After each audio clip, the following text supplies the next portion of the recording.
Vamos imaginar o seguinte, olha só, vamos lá. Você era um adolescente que num certo momento foi para a faculdade ou não, começou a trabalhar ou não, vivia numa família específica e não estava muito atento a nada do que estava acontecendo e caiu num rio que é um turbilhão de coisas que você precisava fazer, precisava entregar, você sentia, você amou, você levou um pé na bunda, você viveu, né? Você estava vivendo ali, de repente.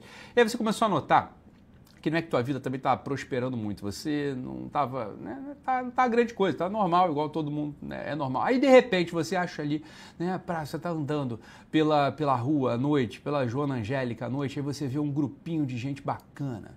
Você vê um grupinho de gente bacana à noite, você dá uma olhada assim, pergunta, tem fósforo? Aí os caras falam, claro, porra, toma aí um cigarro, chega aí, fica com a gente, conversa.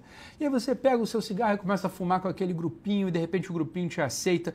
Pela primeira vez na vida você se sente integrado numa comunidade e você gosta deles e você volta ali na noite seguinte, você troca telefone com eles, e você bota ficha no orelhão e fala com essas pessoas, e aí você começa a amar o mundo que eles amam e você começa a gostar das coisas que eles gostam por um motivo, você se sente aceito, porra, você acabou sem saber de ser envolvido numa bolha emocional que você dá o nome de bolha intelectual. Então é como se ao redor de você fosse formado como uma película de látex quase que impenetrável e translúcido, uma segurança, um lugar de segurança. Isso é o que acontece com centenas, para não dizer milhares de pessoas que estão por aqui, estão ao redor, beleza? Estão ao redor.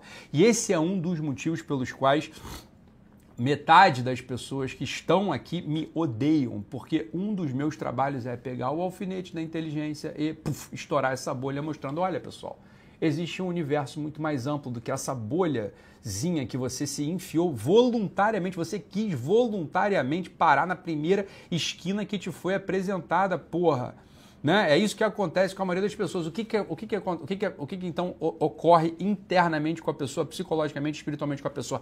Ela se acha detentora de uma verdade, porque, claro, dentro daquele grupo que ela discute, tudo flui, tudo é maravilhoso, todo mundo concorda com tudo, só que eles estão envoltos na porra de uma bolha de látex, meu irmão, translúcida, e não consegue ver que, para além disso, existe um grande universo de verdades, né? De verdades. E uma coisa que você pode ter certeza disso, o pedaço de uma verdade, quando deslocado, desarticulado da verdade como todo, se torna uma mentira alienante, uma prisão.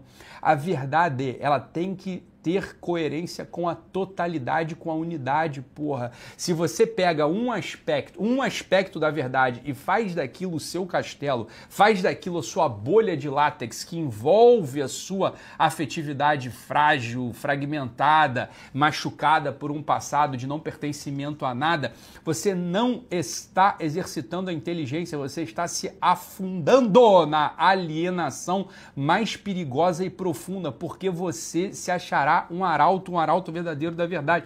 O que acontece com essas pessoas é que elas têm, medo do desconhecido, 2, elas têm orgulho intelectual, porque finalmente alguém acendeu para elas um cigarro que estava sempre apagado. Elas não tinham uma mão amiga que pudesse estender um isqueiro e acender o cigarro apagado em suas bocas. Então, claro, o medo da solidão, ou seja, se eu furo essa bolha e começo a olhar para além, ou seja, para tentar entender e estar diante do real e não somente numa parte da verdade, ou seja, diante do real como um todo, ou seja, amando, tentando me integrar na totalidade da verdade, é evidente que vai vir uma solidão. Por quê? Porque a maioria das pessoas que estava naquela esquina da rua Joana Angélica não vai querer te seguir, elas estão muito bem lá, elas estão acomodadas, elas têm o diálogo interno delas e foda-se a verdade. Elas estão querendo convívio, elas estão querendo autovalidação. Então, isso acontece, o medo do desconhecido é uma prisão, o orgulho intelectual é uma prisão, é uma outra grade dessa prisão, e o terceiro que talvez seja o grande mal do nosso tempo, que é o seguinte, o imediatismo, ou seja, é muito fácil hoje em dia você conseguir consumir 4 ou 5 vídeos em sequência de um assunto que parece a totalidade, parece o todo. Parece que, assistir 4 ou 5 vídeos em sequência, li 3 ou 4 influencers, pronto, é aquilo. Isso é o quê? É a tentação do imediatismo. Isso é um mal do nosso tempo, é um mal mesmo do nosso tempo. Por quê? Porque antes não era assim, meu filho. Antes você precisava ir à biblioteca, do lado de um livro tinha outro livro, totalmente diferente. Você conversava com pessoas, tinha que perguntar para o bibliotecário. O bibliotecário, ele te indicava uma outra coisa. E aí você tinha que conversar com outras pessoas. Hoje não é assim, meu filho. Hoje o algoritmo, ele vai te empurrando de tal modo que você imagina que somente aquilo que você começou, né? Você puxa o fio e depois desse fio a meada, né, vai se deslocando por um único caminho.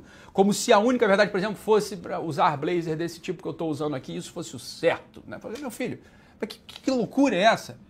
Existe toda uma investigação acerca da estética, existe toda uma investigação acerca, por exemplo, da beleza, existe toda uma investigação acerca do pensamento humano, do intelecto, das faculdades, existe toda uma investigação acerca das motivações, existe um debate extenso, por exemplo, sobre teologia ou filosofia, mas uma das grades que constrói essa gaiola que prende os senhores na ignorância chama-se imediatismo. O imediatismo, ele é um mal verdadeiro e é por isso que uma parte da minha carreira ao longo desses 6 anos foi colecionar desafetos. Porque sem nenhum tipo de medo, esse é meu trabalho. Eu não posso ter medo do meu trabalho, na verdade, senão eu não podia estar trabalhando com isso. É pegar um alfinete e estourar uma e outra vez essas bolhas de látex que vão se formando em torno desses sujeitos que são sujeitos machucados, são sujeitos frágeis, são sujeitos que pela primeira vez encontraram um grupinho que autovalida aquilo não que eles pensavam, mas ao contrário, eles começam a pensar o que o grupinho já estava pensando, sem minimamente se questionar se aquilo corresponde à totalidade da verdade. Mais uma vez eu falo, repito e prestem atenção nisso. Estar aderido a uma parte da verdade, negando a totalidade da verdade, é ignorância. No campo teológico chama-se heresia, né?